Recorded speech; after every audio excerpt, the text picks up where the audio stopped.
rundown of the Hollywood's treatment of Chicanos on screen is that it's either been incredibly stereotypical and racist, or it's been incredibly inaccurate.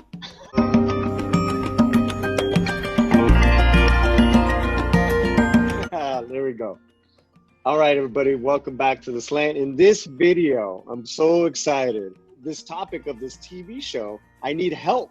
So I got help. I went to the real deal. Shmuel Gonzalez, who is a Los Angeles historian, is going to join us every week. The show, guys, is Showtime's Penny Dreadful, City of Angels. Do you pray, detective? I don't really do that. Do you believe in miracles? No. Do you believe in God? No. Are you sure? Logan, this creator, he decided to set a new kind of like a new revision or new history of Penny Dreadful in Los Angeles, circa 1938. The real star of Showtime's new series, according to LA Times, is LA's neglected Mexican and Chicano history. So this show is right up my alley, and I think Shmuel's alley, as far as supernatural, high entertainment, great cinematography, great characters. Children, you are not safe. Lord, save us.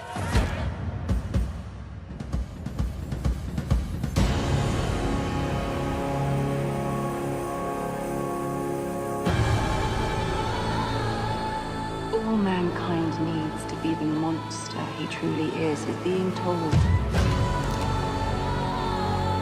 can.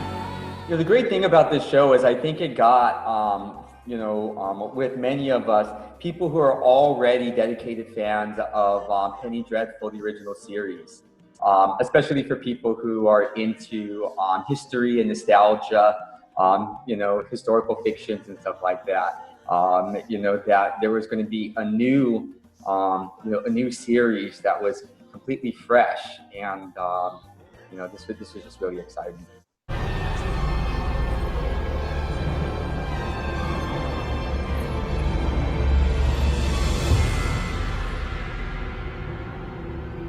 Old coyote, why do you wake me? In this video, we're covering just, kind of like our initial reactions, but also to the first 2 episodes of this season. I need your help. There is evil walking now. I can feel it. If you're dying, I will come to you. But if your leg is in a trap, you must chew it off yourself. I will see you in your final moment, old coyote. What did you think of the show? Wow. Well, first off, I have to tell you, I was really impressed, and that's saying a lot because I came in with a whole lot of expectations and a little bit of a tortilla chip on my shoulder about, who are these people who decide that they're going to tell Chicano history, and where are they going to really, go with this? And so, I came in, with some expectations, and not all of them, some of them with worry. And so I was really surprised. I was really impressed with, both the storytelling as well as just the care that was taken in order to recreate a classic Los Angeles, what old Los Angeles looked like. It was just breathtaking to me. Beautiful looking show. These killer characters. British actress NATALIE Dormer gets to play like 3 or 4 different roles. Yeah. And she's killing it. What Logan likes to do is he likes to use the stock actors. So he brought back a couple of actors from the original Penny Dreadful run, and the gentleman, the actor that plays the German doctor. Oh yeah. He was crack up. He was the creature in the first Penny Dreadful. He was Frankenstein's monster. So he's such an amazing actor. So I'm trying to be fair, just like you, right? With that, but it's hard because we got that tortilla chip on our shoulder big time. I'm trying to suspend disbelief, suspend reality, so I can just have a good time. And for the most part, I'm having a good time.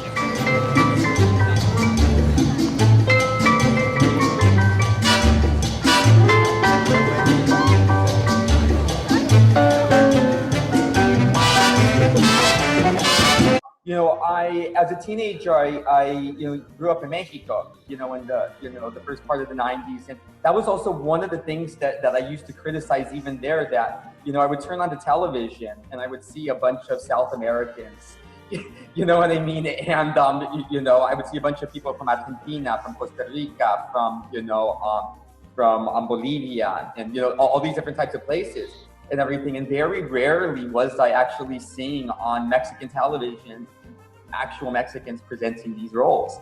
Checking off the last of this Hollywood list is the casting.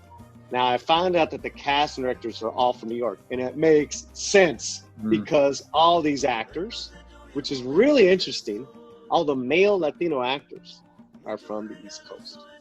Yeah. The female actresses from Mexico, which is really strange, man. Hey! Hey! Let Tiago, this isn't your night. Tiago, cut the cake, I'm starving. Because you never eat. He eats all the time, he's a pig. Then why am I so goddamn hungry? Muchacho, language. Ready? Yes.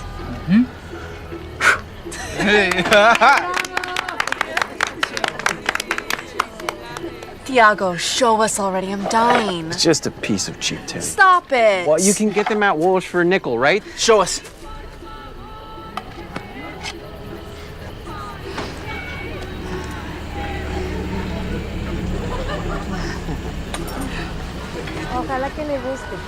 I'm so proud of you. I'd like to talk about the first scene with the Vega family. To me, this dialogue was so painful, it reminded me of my screenwriting classes in college, where when I wrote about my family, they either talked in principles or in poetry. It was either we are downtrodden principal people or we're magic realism. That it? Detective Santiago Vega.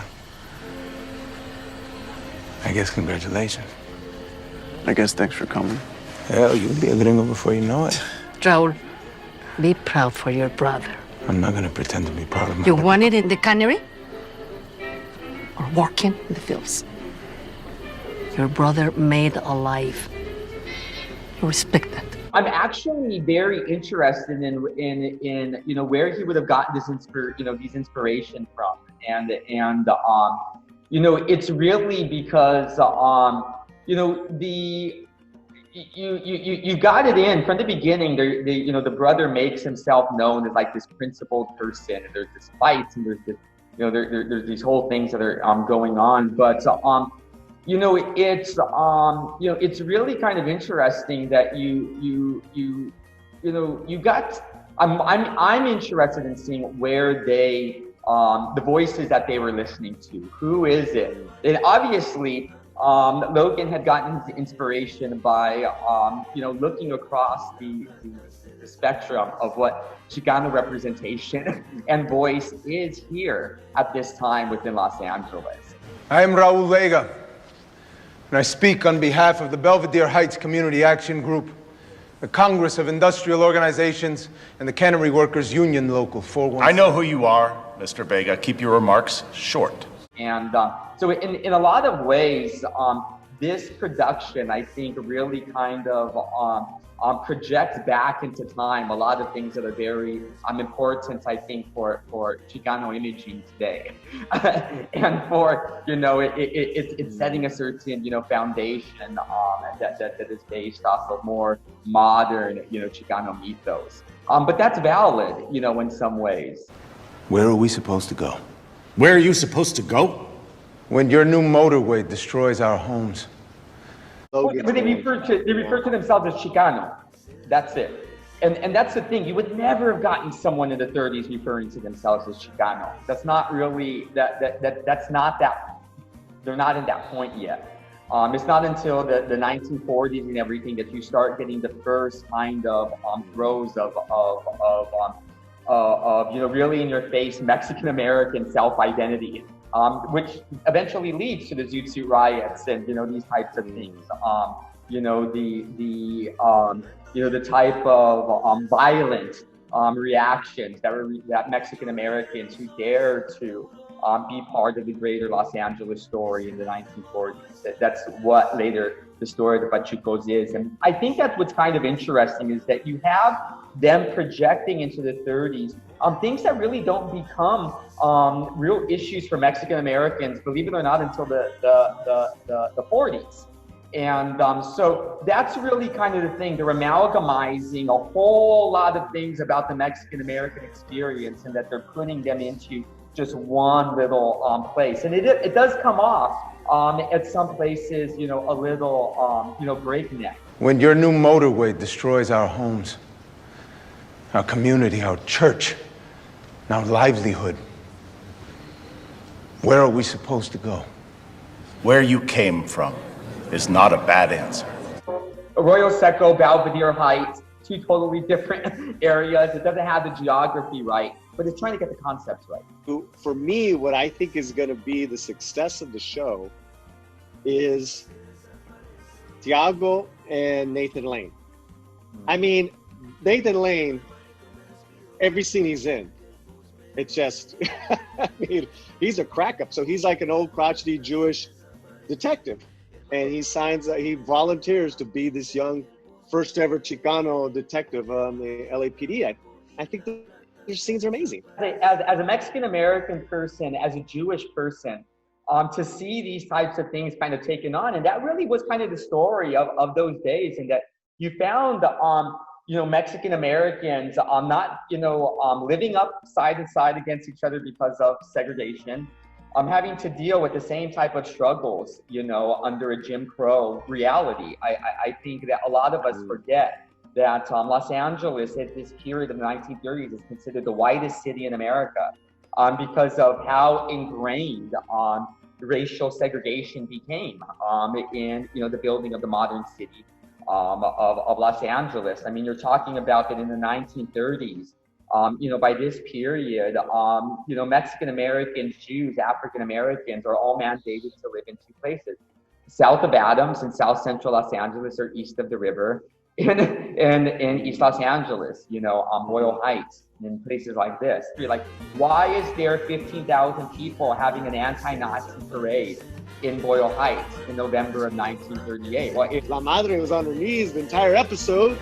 She turns around and he's a Chicano zombie. Yeah. I was like, bring it. See, there's a place